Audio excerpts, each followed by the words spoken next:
شاہزیب نینا کا ہاتھ پکڑے سمندر کے پانی میں آگے بڑھ رہا تھا۔ پانی پہلے ٹخنوں سے اونچا ہوا، پھر پنڈلیوں سے۔ جب گھٹنوں سے اوپر ہونے لگا تو نینا رک گئی۔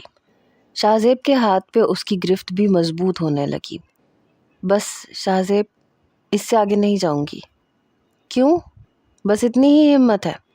چلو نا نینا، کچھ نہیں ہوگا تمہیں، میں نے تمہارا ہاتھ پکڑا ہے نا، نہیں گرو گی۔ شاہزیب اسے کچھ اور آگے لے گیا، مگر اب نینا ڈرنے لگی تھی۔ ہوا کا زور، پھر پانی کا زور، نیچے سے پھسلتی ریت سے پاؤں جمانا بھی مشکل ہو رہا تھا۔ نہیں شاہزیب، بس اس سے آگے نہیں۔ اوکے، اب میں تمہارا ہاتھ چھوڑنے لگا ہوں۔ بی کیئرفل، بس تم آنکھیں بند کرنا اور دونوں ہاتھ ہوا میں پھیلا کے پیچھے کو قدم بڑھانا۔ تمہیں لگے گا تم ہواؤں میں پرواز کر رہی ہو، بہت مزہ آئے گا۔ اپنی بات ختم کرتے ہی شاہزیب نے جھٹکے سے نینا کا ہاتھ اپنے ہاتھ سے جدا کیا تھا۔ شاہزیب، میرا ہاتھ پکڑے، میں گر جاؤں گی۔ ہوا بہت تیز چل رہی تھی، نینا کے قدم ڈگمگانے لگے۔ نہیں نینا، اصل ایڈونچر تو اب شروع ہوگا۔ آنکھیں بند کرو اپنی، دونوں بازو پھیلاؤ اور اپنے قدم پیچھے کی طرف بڑھاؤ۔ شاہزیب کے چہرے کی چمک سے لگ رہا تھا کہ ایسا وہ بہت بار پہلے کر چکا ہے۔ نہیں نا شاہزیب، میں گر جاؤں گی، بیلنس نہیں کر پاؤں گی، پلیز ہولڈ مائی ہینڈ۔ نینا نے اپنا ہاتھ شاہزیب کی طرف بڑھایا۔ وہ 2 قدم اور پیچھے ہٹ گیا، جہاں اب وہ نینا کی پہنچ سے دور تھا۔ No Meena, focus on keeping your feet balanced, dear you can do it. Shahzeb کے صاف انکار پہ نینا کو غصہ بھی آ رہا تھا۔ شاہزیب، میں گر جاؤں گی، آپ سمجھتے کیوں نہیں ہیں؟ نینا پلیز یار، نہیں گرو گی، آنکھیں بند کرو اپنی۔ مرتا کیا نہ کرتا والی مثال اس وقت نینا کو خود پہ بالکل فٹ لگ رہی تھی۔ یوں بیچ سمندر میں شاہزیب اس کے ساتھ یہ ایڈونچر کرنے والا ہے۔ اگر نینا کو ذرا بھی اندازہ ہوتا تو کبھی نہ آتی اس کے ساتھ۔ نینا نے اپنی آنکھیں بند کی، دونوں بازوؤں کو ہوا میں پھیلا دیا۔ اب وہ اپنے قدموں کو جمانے کی کوشش کرنے لگی جو ہوا کے زور سے ڈگمگا رہے تھے۔ پانی کے وزن سے وہ قدم تک نہیں اٹھا پا رہی تھی۔ پھر ہمت کر کے اپنے قدم پیچھے کو بڑھانے لگی، مگر دوسری قدم پہ اس کا پیر ڈگمگایا اور وہ اپنا بیلنس قائم نہیں رکھ پائی۔ ایک چیخ کے ساتھ وہ پیچھے کی طرف گرنے لگی۔ اس سے پہلے کہ وہ گرتی، کسی کے ہاتھوں نے اسے بازوؤں سے مضبوطی سے تھام کے گرنے نہیں دیا۔ نینا نے پلٹ کے پیچھے دیکھا، وہ اس کے بالکل پیچھے ہی کھڑا تھا، اسے مسکرا کے دیکھ رہا تھا۔ تمہارے پیچھے ہی ہوں میں، بے فکر رہو، میں تمہیں گرنے نہیں دوں گا۔ Now close your eyes and do it۔ Shahzeb نے مسکراتے ہوئے کہا اور اس کے بازو چھوڑ دیے۔ نینا اب مطمئن تھی، اس لیے اب سامنے لہروں کی جانب دیکھتے ہوئے اس نے آنکھیں بند کر لیں۔ اب اسے گرنے کا ڈر نہیں تھا، اس لیے سارا فوکس اب وہ اپنے قدموں کی طرف کر چکی تھی۔ پیروں کو جماتے ہوئے ہاتھ پھیلائے، اب وہ پیچھے کو قدم بڑھانے لگی۔ چند قدموں کے بعد اسے واقعی یہ محسوس ہونے لگا کہ وہ ہوا میں پرواز کر رہی ہے۔ اب وہ بہت آرام سے چل رہی تھی، پانی اب اس کی پنڈلیوں سے بھی نیچے تک آ چکا تھا۔ اب وہ آرام سے چل پا رہی تھی۔ جب اس نے آنکھیں کھولیں تو شاہزیب اس کے سامنے کھڑا اپنے موبائل پہ اس کی مووی بنا رہا تھا۔ نینا کی آنکھیں کھلی دیکھ کے شاہزیب نے موبائل بند کیا اور جیب میں رکھ لیا اور نینا کے پاس آ کے کھڑا ہو گیا۔ میں نے کہا تھا نا تم کر سکتی ہو، نہیں گرو گی۔ مجھے لگا آپ میرے پیچھے کھڑے ہوں گے تو میں گروں گی تو سنبھال لیں گے، وہ خفگی سے بولی۔ نہیں، میں تو فوراً سے ہٹ گیا تھا، اس لیے کہ مجھے یقین تھا کہ تم یہ کر لو گی۔ میں تو کب سے تمہیں اپنے موبائل میں قید کر رہا ہوں۔ اب وہ اس کی آنکھوں میں دیکھ رہا تھا۔ شاہزیب کی نظروں سے نینا کچھ گڑبڑائی تھی۔ شاہزیب، مجھے واپس کالج چھوڑ دیں، کچھ ہی دیر میں ڈرائیور مجھے ریسیو کرنے آئے گا اور میں وہاں نہ ملی تو پاپس بہت ناراض ہوں گے۔ شاہزیب نے دوبارہ سے اس کا ہاتھ اپنے ہاتھ میں لے لیا۔ کال کر دو اپنے پاپس کو، کہہ دو کہ تم دوستوں کے ساتھ ہو۔ آج کا دن ہم ایک ساتھ گزاریں گے نینا، اور بلیو می، تمہیں یہ دن ہمیشہ یاد رہے گا۔ شاہزیب کی بات پہ وہ کچھ تذبذب کا شکار ہوئی۔ شاہزیب سے 2 بار التجائیہ انداز میں بولی، شاہزیب۔ شاہزیب نے نینا کے ہونٹوں پہ ہاتھ رکھ کے اسے چپ کروا دیا۔ میں نے کہہ دیا نا، آج ہم ساتھ رہیں گے، چلو جلدی سے فون کرو اپنے پاپس کو۔ نینا نے اس کی طرف بے بسی سے دیکھا، پھر بختیار صاحب کو کال کر کے کہنے لگی کہ آج وہ اپنی دوستوں کے ساتھ ہے، شام کو ہی گھر لوٹے گی۔ بختیار صاحب نے بھی زیادہ اعتراض نہیں کیا۔ کافی دن سے وہ چپ چپ سی تھی، پھر دوستوں کے ساتھ بھی کہیں نہیں گئی تھی۔ اجازت ملتے ہی وہ اب کچھ ریلیکس ہو چکی تھی۔ کچھ دیر وہ سمندر پہ ہی چہل قدمی کرتے رہے۔ نینا، تمہیں کیا لگتا ہے تمہارے پاپس مان جائیں گے؟ شاہ زیب کے سوال پہ نینا کے چہرے پہ خوف اترا تھا۔ کیا آپ کے ابو مان گئے؟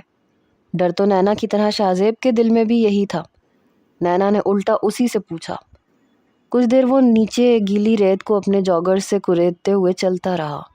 پہلے تو صاف انکار کر دیں گے، پھر بہت ڈانٹ بھی پڑے گی، لیکن پھر بھی مجھے لگتا ہے مان جائیں گے۔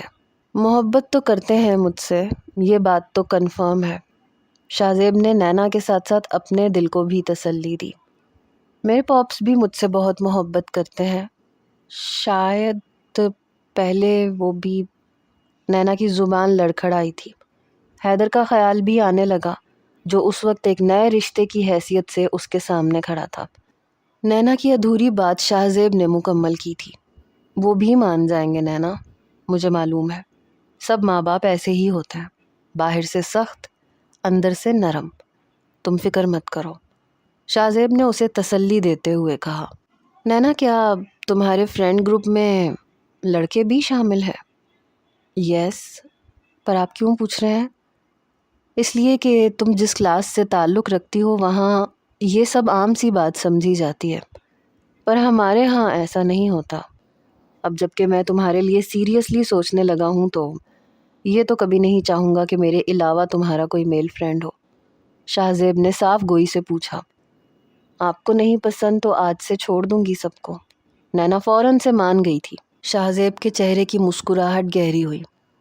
ہاں، میرے علاوہ تم کسی کے ساتھ بھی مجھے نظر نہ آؤ، تاکہ جب میں تمہاری بات اپنے ابو سے کروں تو یہ ایشو ان کے سامنے نہ آئے۔ یہ بات ابو کو سخت ناپسند ہے۔ شاہ زیب اب اسے اصل بات کی طرف لا رہا تھا۔ کچھ پکانا وکانا بھی آتا ہے تمہیں کہ نہیں؟ یہ دوسرا سوال تھا۔ نہیں، مجھے کچھ بھی نہیں آتا، سب کچھ رحمت بی بی ہی بناتی ہیں۔ تو کچھ سیکھو نا یار، میری امی تم سے اور کچھ کروائیں یا نہ کروائیں کھانا ضرور پکوائیں گی۔ یہ تو مشکل ہے شاہ زیب، پاپس مجھے کچن میں گھسنے بھی نہیں دیتے، بہت ڈانٹتے ہیں۔ وہ کیوں؟ بس وہ کہتے ہیں کہ مجھے یہ سب سیکھنے کی ضرورت نہیں ہے۔ چلو کوئی بات نہیں، مت سیکھو، شادی کے بعد امی سے سیکھ لینا۔ شاہ زیب یوں بات کر رہا تھا جیسے سب کچھ طے ہو چکا ہو، بس مسئلہ کوکنگ کا ہی بچا ہو۔ تم یہیں رکو، میں بھی آیا۔ یہ کہہ کے شاہ زیب چٹکی بجاتے ہوئے وہاں سے چلا گیا۔ نینا بس اسے دور تک جاتے ہوئے دیکھتی رہی۔ کچھ ہی دیر میں وہ بائک سے آتا ہوا نظر آیا۔ بائک اس کے سامنے کھڑی کر کے نیچے اترا۔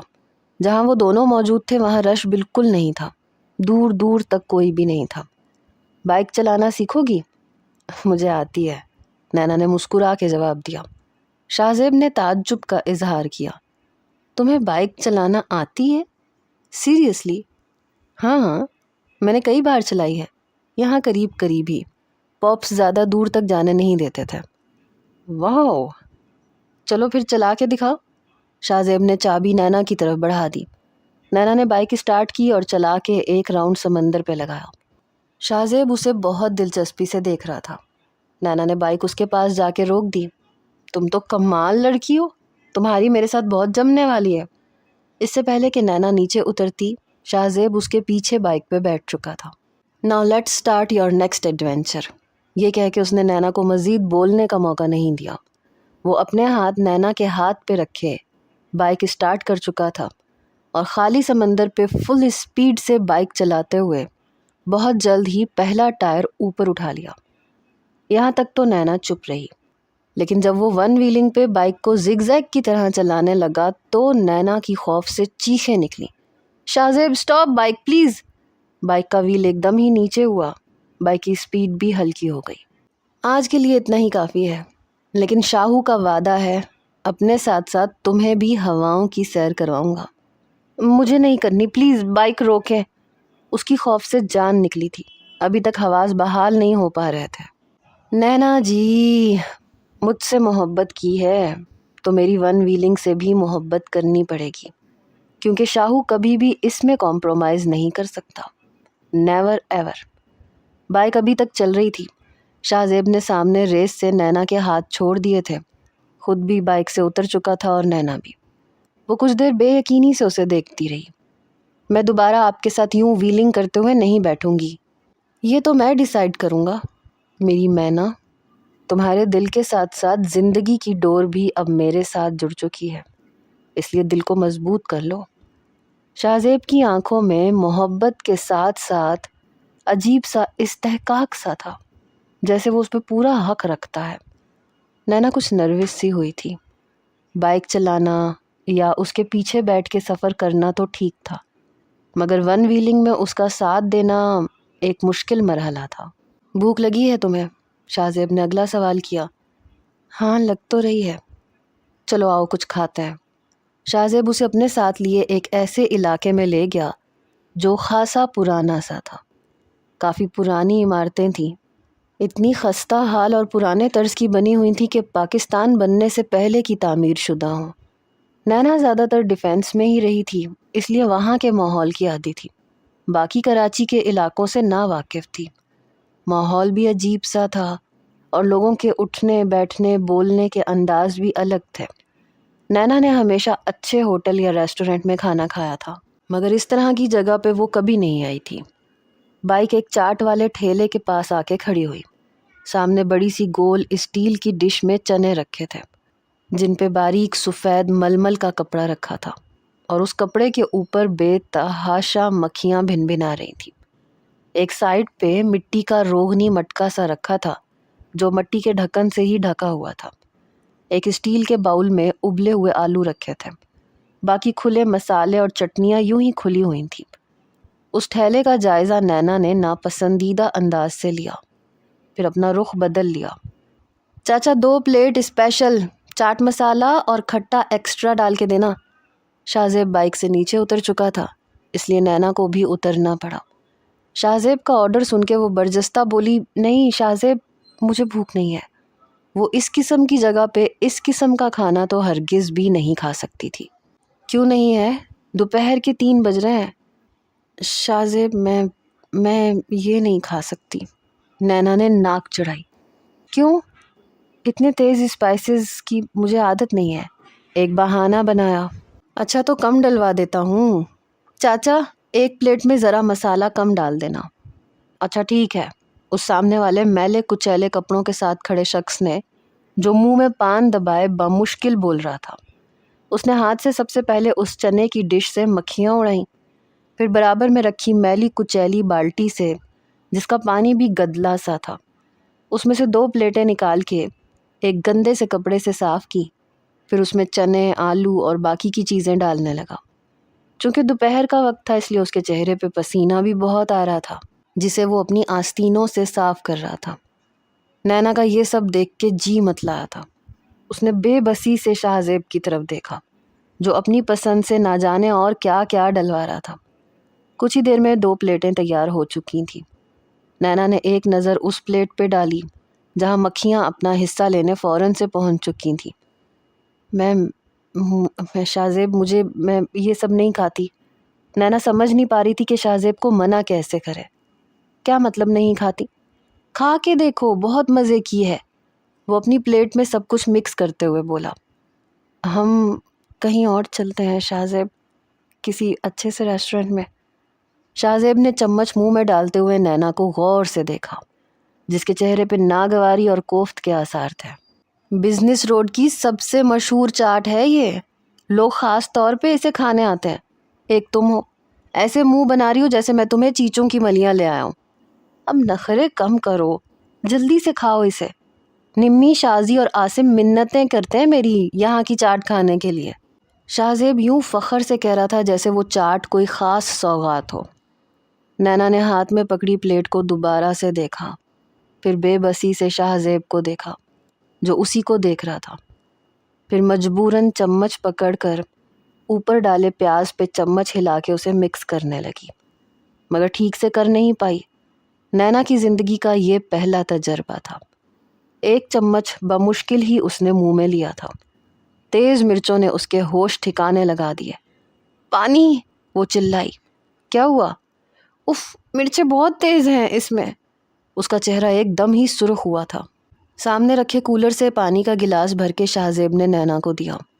مرچیں اس قدر تیز تھیں کہ نینا نے گلاس پہ غور کرنے کی کوشش ہی نہیں کی، فٹافٹ بس پانی پی کے منہ میں مرچوں سے لگی آگ کو ختم کرنے کی کوشش کرنے لگی۔ آنکھوں سے پانی بہنے لگا۔ نینا نے پرس سے ٹیشو نکال کے اپنی آنکھیں صاف کی۔ شاہ زیب اسی کو دیکھ رہا تھا۔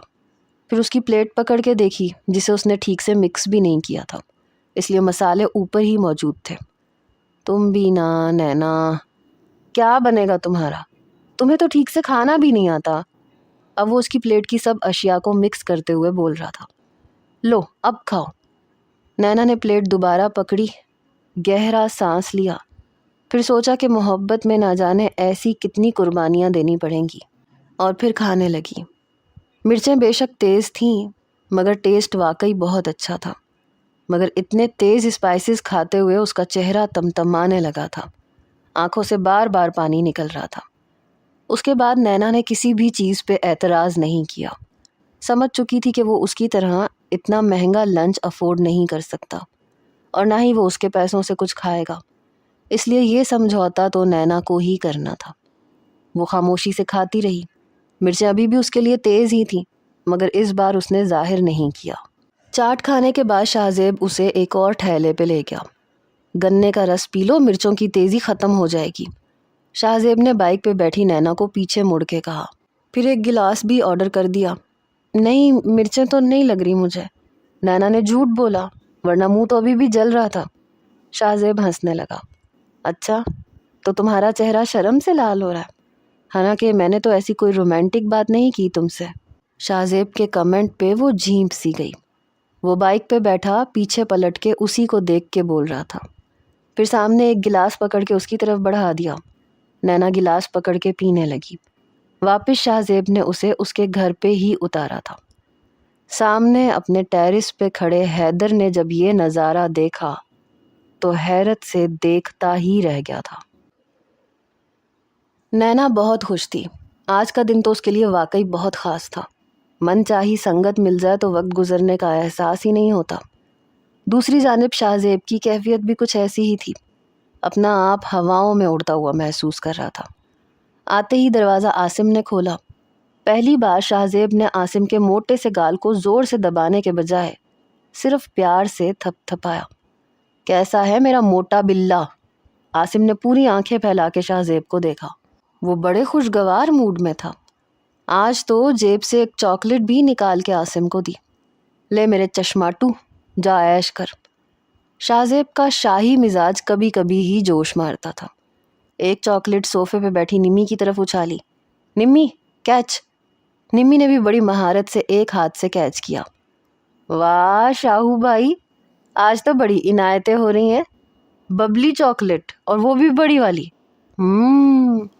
عاصم نے اپنی چاکلیٹ کا پیکٹ کھولتے ہوئے یوں مزے سے کہا جیسے چاکلیٹ منہ میں ڈال چکا ہو۔ شاہ زیب نمیرہ کے پاس جا کے بیٹھ گیا۔ نمی، خرم میرا بیگ لایا تھا؟ نہیں تو۔ نمیرہ نے سفید جھوٹ بول دیا اور چاکلیٹ کھانے لگی۔ اچھا چلو کرتا ہوں اسے کال۔ شاہ زیب کو حیرت ہوئی تھی کیونکہ اگر وہ کبھی یوں اچانک سے یونی سے کہیں باہر چلا جاتا تو خرم اس کا بیگ گھر تک پہنچا دیتا تھا۔ اور یہ شازی کہاں ہے؟ شاہ زیب نے لاؤنج میں نظریں گھما کے دیکھ کے پوچھا، ورنہ وہ تو اس وقت نمیرہ کے ساتھ ٹی وی دیکھنے میں مصروف ہوتی تھی۔ اپنے کمرے میں ہے، نمیرہ ٹی وی پہ کوئی ڈرامہ دیکھتے ہوئے بولی۔ شاہ زیب اٹھ کے شازمہ کے کمرے کو نوک کر کے اندر داخل ہوا۔ وہ بیڈ پہ بیٹھی رونے کا شغل فرما رہی تھی۔ اس واقعے کے بعد شازل نے دوبارہ شازمہ سے بات تک نہیں کی تھی۔ کئی بار وہ فون کر چکی تھی مگر وہ بھی اپنی ضد کا پکا تھا۔ شاہ زیب کو شازمہ کو دیکھ کے ہی اندازہ ہو گیا کہ شازل کی وجہ سے ہی رو رہی ہے، اس لیے وہ اس کے پاس آ کے بیٹھ گیا۔ کیوں رو رہی ہے شازی؟ شاہ زیب بے شک خود اس سے ہر وقت لڑتا جھگڑتا تھا مگر اس کا یوں رونا، سوجی ہوئی آنکھیں دیکھ کر دل جیسے کسی نے مٹھی میں لے لیا۔ شازل پہ بھی غصہ آنے لگا۔ کچھ نہیں، شازمہ نے آنسو پونچھے۔ کیوں اس بے حس کے لیے رو رہی ہو؟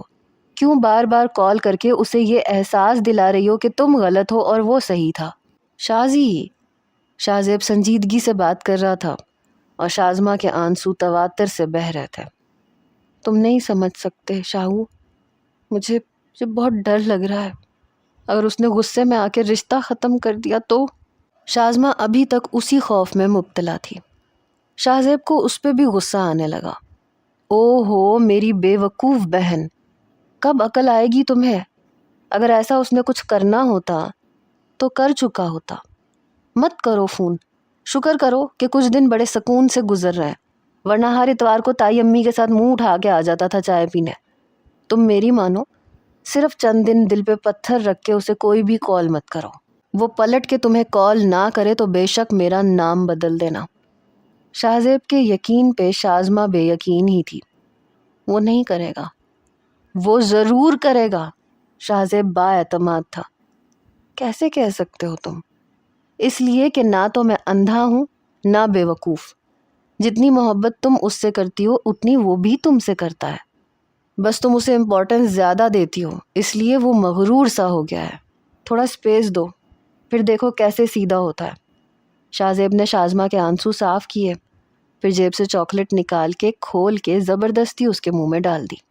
کھاؤ اسے، اور اب تم مجھے روتی ہوئی نظر نہ آؤ۔ چہرہ دیکھو اپنا، کہتا مرجھا گیا ہے، آنکھیں بھی رو رو کے کتنی سوجی ہوئی ہیں۔ چپ کرو، شاباش۔ شازمہ اب شاہزیب کو بہت غور سے دیکھ رہی تھی۔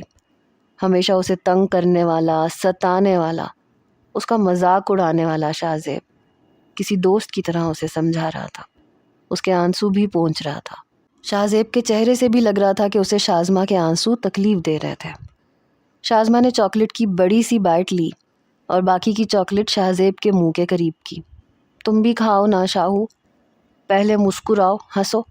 چلو جلدی کرو شازی، ایسے بالکل بھی اچھی نہیں لگتی ہو۔ مجھے بس لڑتی جھگڑتی ہنستی اچھی لگتی ہے میری شامی کباب۔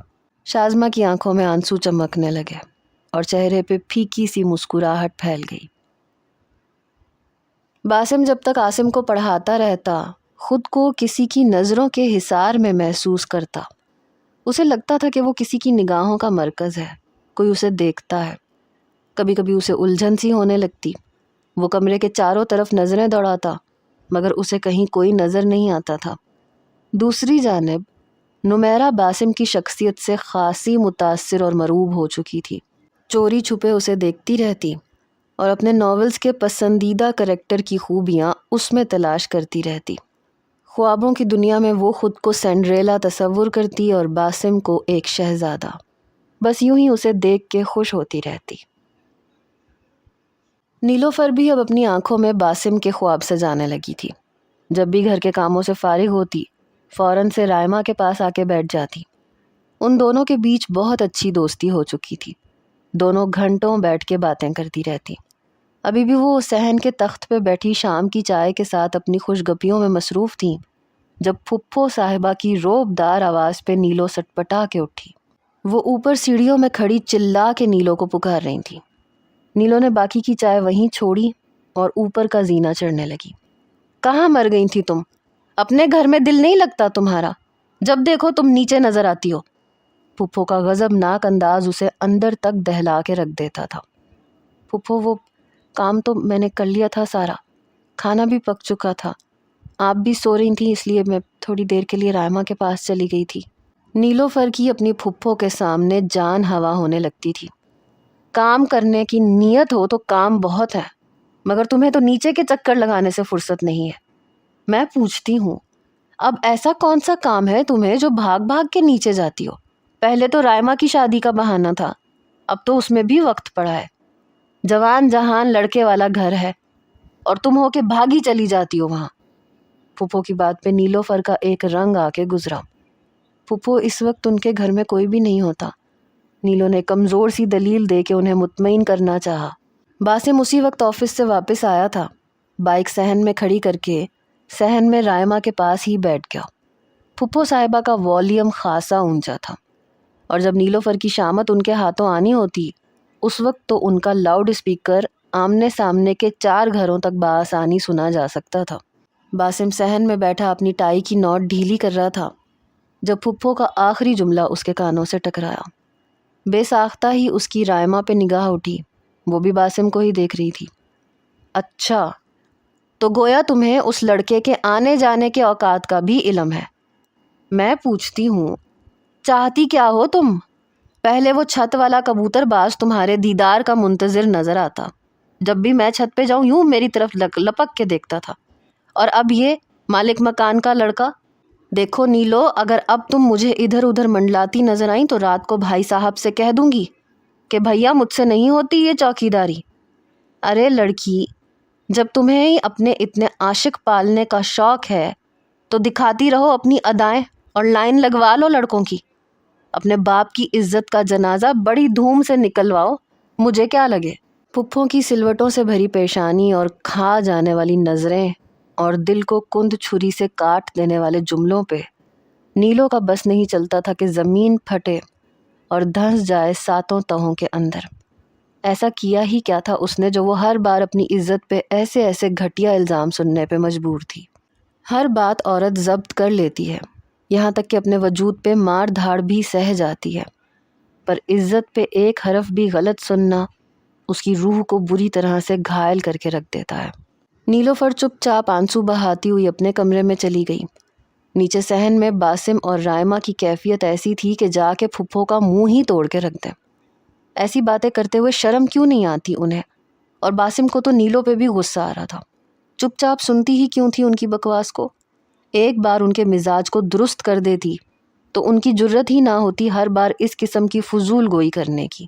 ضبط کیے اپنی مٹھیاں بھینچے اپنے غصے کو اعتدال پہ رکھنے کی کوشش کر رہا تھا۔ باسم، کھانا گرم کروں؟ رائمہ نے گہری ٹھنڈی سانس بھر کے تعصب سے پھپھوں کی باتیں سنی تھی۔ باسم کے چہرے کے تاثرات کو بھی دیکھ رہی تھی جو کب سے ضبط کے مراحل سے گزر رہا تھا۔ نہیں، بس جا رہا ہوں۔ اپنا لیپ ٹاپ کا بیگ وہ تخت پہ رکھ چکا تھا، ٹائی بھی اتار کے وہیں پھینک دی اور شرٹ کے کف فولڈ کرنے لگا۔ چائے بنا دیتی ہوں۔ رائمہ اٹھ کے کھڑی ہو گئی۔ نہیں، رہنے دو، میں ویسے بھی جا رہا ہوں۔ کچھ کھا تو لیتے ہیں، ایسے ہی بھوکے جاؤ گے؟ ابھی بالکل موڈ نہیں ہے۔ سامنے صحن میں لگے واش بیسن سے ہاتھ منہ دھویا اور دوبارہ سے بائک لے کے نکل گیا۔ چند دن ہی گزرے تھے کہ شازمہ نے بھی شازل کو کال کرنی بند کر دی۔ کچھ دن تو وہ اس کے فون کا انتظار کرتا رہا۔ بے شک وہ بات نہیں کر رہا تھا، مگر بار بار شازمہ کی کال آنے پہ وہ اتنا جانتا تھا کہ وہ کس قدر پریشان ہو رہی ہوگی۔ بس اسے اسی بات کی تسکین تھی۔ لیکن جب شازمہ کی کال آنی بند ہو گئی تو اس کی بے چینی میں بھی اضافہ ہو گیا۔ ایک دن گزرا، 2 دن گزرے، لیکن جب 4-5 دن گزر گئے تو شازل کا ضبط بھی جواب دے گیا۔ اتوار کے دن زمرد بیگم کو لیے وہ زمان صاحب کے گھر پہنچ گیا۔ دروازہ شازمہ نے ہی کھولا تھا۔ بنا پیشگی اطلاع کے انہیں یوں سامنے دیکھ کے شازمہ گھبرا گئی۔ دل میں یہ وہم بھی گزرا کہ کہیں انکار کے ارادے سے نہ آئے ہوں، مگر تائی اماں خلاف توقع شازمہ سے گلے ملی، پیشانی پہ بوسہ دیا، اس کی خیر خیریت بھی پوچھنے لگی۔ شازل خاموش ہی رہا، مگر کنکھیوں سے شازمہ کو ہی دیکھ رہا تھا۔ آنکھوں میں شکوہ تھا مگر لب خاموش تھے۔ شازمہ نے خود ہی بات کی شروعات کی۔ ٹیبل پہ چائے رکھتے ہوئے ایک کپ شازل کے سامنے رکھتے ہوئے پوچھنے لگی، آپ کیسے ہیں شازل؟ مگر جواب نہیں ملا۔ شازل نے بے رخی سے کپ پکڑا اور چائے پینے لگا۔ پھر دوبارہ شازمہ نے اس سے بات نہیں کی، بس تائی اماں کی آؤ بھگت میں ہی لگی رہی۔ زمان صاحب بھی شام تک گھر آ چکے تھے۔ اتوار کو وہ دوستوں میں ضرور جاتے تھے۔ اس بار تو عاتقہ بیگم بھی زمرد بیگم کو خاص اہمیت دے رہی تھی۔ شازمہ بس کنکھیوں سے شازل کو دیکھ رہی تھی جو نروٹھے انداز سے ماتھے پہ کئی بل ڈالے بیٹھا ہوا تھا۔ کچھ ہی دیر بعد زمرد بیگم نے جانے کی اجازت مانگی۔ شازمہ بھی ان کے گلے لگی، انہوں نے بھی اسے پیار کیا۔ شازل کا رویہ ویسا ہی روکھا سا تھا۔ شازمہ بجھ کے رہ گئی۔ رات کو شازل کی کال آئی۔ شازمہ کا چہرہ خوشی سے چمک اٹھا۔ ہیلو، شازمہ نے پہلی بیل پہ فون اٹھا لیا۔ کیسی ہو؟ شازل کے لہجے میں خفگی واضح تھی۔ میں ٹھیک ہوں، آپ کیسے؟ شازمہ کی آنکھوں میں آنسو جھلملانے لگے۔ تمہیں کیا پرواہ ہے میری؟ تمہاری غلطی کے باوجود میں نے ہی بڑا پن دکھاتے ہوئے تمہارے گھر پہ قدم رکھا کہ شاید تم مجھے منانے کی کوشش کرو گی۔ وہ خفگی سے بات کر رہا تھا۔ شازل، یہ آپ غلط کہہ رہے ہیں۔ میں نے بہت دن تک آپ کو کال کی، آپ نے اٹھائی ہی نہیں۔ شازمہ نے وضاحت دی۔ ہاں تو میں ناراض تھا تم سے۔ تمہیں چاہیے تھا کہ تب تک کال کرتی رہتی جب تک میں ریسیو نہ کر لیتا، مگر نہیں، تمہیں تو میری فکر ہی نہیں ہے۔ شازل کا لہجہ ابھی بھی ترش تھا۔ آپ کو لگتا ہے مجھے آپ کی پرواہ نہیں تھی؟ شازمہ روحان سی ہوئی، اسے شازل کی سوچ پہ افسوس ہو رہا تھا۔ ہاں نہیں تھی، وہ ابھی بھی خفگی سے تن کے بول رہا تھا۔ شازل میں پچھلے 10 دن سے آپ کے لیے پریشان ہوں، رو رو کے میری آنکھیں سوج گئی ہیں۔ آپ کو کچھ بھی نظر نہیں آیا؟ نہ میرا بجھا چہرہ، نہ متورم آنکھیں۔ شازمہ کے لہجے میں تعصف تھا۔ تم روتی رہی ہو؟ شازل کا لہجہ نرم ہوا۔ آپ کو کیا لگے، جیوں یا مروں میں؟ اب ناراضگی دکھانے کی باری شازمہ کی تھی۔ شازو، لو یو یار، بس غصہ آ گیا تھا مجھے، چھوڑو بھی اب اس بات کو۔ مجھے اندازہ نہیں تھا کہ تم یوں رو رو کے ہلکان ہوتی رہی ہو۔ شازل کو اپنے رویے پہ افسوس ہوا تھا۔ مجھے لگا تھا آپ مجھے چھوڑ دیں گے، رشتہ ختم کر دیں گے۔ شازمہ کے آنسو گرے، آواز بھی پرنم ہوئی۔ پاگل ہو تم، میں کیوں توڑوں گا رشتہ؟ شازو، تم نے یہ سوچ بھی کیسے لیا؟ شازل بیڈ سے اٹھ کے بیٹھ گیا تھا۔ شازل، آپ وعدہ کریں آئندہ آپ ایسی کوئی ڈیمانڈ نہیں کریں گے جو میرے ماں باپ کو منظور نہ ہو۔ شازمہ نے موقع دیکھ کر اپنی بات آگے رکھ دی۔ ٹھیک ہے، نہیں کرتا، لیکن تم بھی اس قسم کی فضول باتوں کو مت سوچا کرو۔ یونی میں دلاور کافی دن سے غائب تھا، بلکہ تب سے غائب تھا جب سے شاہزیب سے ویلنگ میں شکست کھائی تھی۔ آج ہی وہ یونیورسٹی آیا تھا اور دانستہ شاہزیب سے چھپتا پھر رہا تھا۔ ابھی بھی کینٹین کے ایک کونے کی ٹیبل پہ اپنے دوستوں کے ساتھ بیٹھا تھا۔ شاہزیب تو کب سے اسی کا انتظار کر رہا تھا، اپنی شرط بھی تو اس سے پوری کروانی تھی، اس لیے جیسے ہی اسے خبر ہوئی کہ دلاور آ چکا ہے، وہ بھی سیفی اور خرم کے ساتھ وہاں پہنچ گیا۔ اس کے سامنے والی کرسی کھینچ کے بڑے بے تکلفانہ انداز سے بیٹھ گیا۔ خرم اور جمی نے بھی اس کی تقلید کی اور اس کے برابر بیٹھ گئے۔ دلاور اسے دیکھ کے نظریں چرا رہا تھا، پھر کھسیا کے زبردستی کی مسکراہٹ سجانے کی کوشش کرتے ہوئے شاہزیب کو سلام کیا۔ شاہزیب نے دونوں پاؤں سامنے ٹیبل پہ رکھے اور ایک پاؤں کے اوپر دوسرا پاؤں رکھ کے دونوں پیر ہلانے لگا۔ دونوں پاؤں عین دلاور کے سامنے تھے۔ دلاور نے شاہزیب کی جانب دیکھا تو وہ اپنے آئی برو کی حرکت اور آنکھوں کے اشارے سے اپنے جوتوں کی طرف دلاور کی توجہ مبذول کروا کے اسے شرط یاد دلانے لگا۔ دیکھو، یہ گیم ٹائے ہوا ہے، تم بھی گر گئے تھے اور مقررہ جگہ پہ پہنچنے سے پہلے گرے تھے۔ دلاور نے بھونڈی سی دلیل پیش کی۔ جمی، ذرا ویڈیوز دکھانا اسے۔ شاہزیب نے دلاور کو جواب دیے بغیر جمی سے کہا، جو اس وقت اپنے موبائل میں اس وقت کی مووی بنا رہا تھا۔ جمی نے موبائل نکال کے شاہزیب کو تھما دیا۔ کچی گولیاں تو شاہزیب نے کبھی بھی نہیں کھیلی تھی۔ دلاور کا رنگ اڑا تھا۔ بات ہار جیت کی نہیں ہوئی تھی۔ بائک کا ویل نیچے سب سے پہلے ہم دونوں میں سے کون کرے گا، اس پہ ہماری شرط لگی تھی۔ شاہزیب موبائل پہ اس دن کی مووی ڈھونڈتے ہوئے بول رہا تھا، پھر اس کی متحرک انگلیاں رکیں اور موبائل شاہزیب نے ٹیبل کے کنارے پہ رکھ کے ہاتھ سے دلاور کی طرف دھکیلا، جو سیدھا دلاور کے سامنے جا کے رکا اور مووی چلنی شروع ہو گئی۔ دلاور کی پیشانی ارک آلود ہوئی، چہرے پہ گھبراہٹ طاری ہونے لگی۔ شاہزیب کی نظریں مسلسل اسی پہ تھی، اس کی کیفیت سے وہ اندر سے مسرور ہو رہا تھا۔ دلاور نے موبائل کو آف کیا اور سامنے رکھے شاہزیب کے جاگر کے تسمے کھولنے لگا۔ اس وقت کینٹین میں جتنے بھی اسٹوڈنٹس جمع تھے، سب کی نظریں ان پہ جمی ہوئی تھیں۔ کپکپاتے ہاتھوں سے دلاور نے جاگر اتار کے اپنے سر پہ ہلکا سا مارا اور کہا، شاہو از دا بیسٹ۔ شاہزیب کے چہرے پہ فاتحانہ مسکراہٹ کچھ اور گہری ہوئی، جذبوں نے کچھ اور شدت اختیار کی۔ رات کو اپنی یہ خوشی اس نے سب دوستوں کے ساتھ سمندر پہ ویلنگ کرتے ہوئے منائی۔ ہر جیت شاہزیب کے اندر جیسے پھر سے ایک نئی امنگ بھر دیتی تھی۔ اس بار اس نے دونوں ہاتھوں کو مضبوطی سے جما کے اپنے دونوں پاؤں اٹھا کے سامنے ٹینکی پہ پھیلاتے ہوئے آگے کی جانب سیدھے ایکسلریٹر پہ رکھ دیے۔ چند لمحوں کا کھیل تھا، لیکن آج شاہزیب نے بائک کی سپیڈ تیز نہیں کی تھی۔ سلو اسپیڈ پہ وہ کسی ماہر کی طرح مختلف کرتب دکھا رہا تھا۔ دایاں پاؤں نیچے کرتے ہی اس نے بائک کو 1 ویل مکمل اوپر اٹھایا اور سلو اسپیڈ میں رکھی ایک پاؤں زمین سے چند انچ اوپر کیے اور ہوا میں رہنے دیے، اور دایاں ہاتھ بھی ایکسلریٹر سے ہٹا لیا۔ صرف بائیں ہاتھ سے وہ بائک چلانے لگا۔ آج شاہزیب کا انداز الگ تھا۔ آج اس کے اندر جنون نہیں تھا، نہ ہی بائک چلانے میں شدت تھی۔ آج وہ سلو سپیڈ پہ ایسے بائک کو مختلف انداز سے چلا رہا تھا جیسے کھیل رہا ہو۔ موڈ بھی بہت خوشگوار تھا۔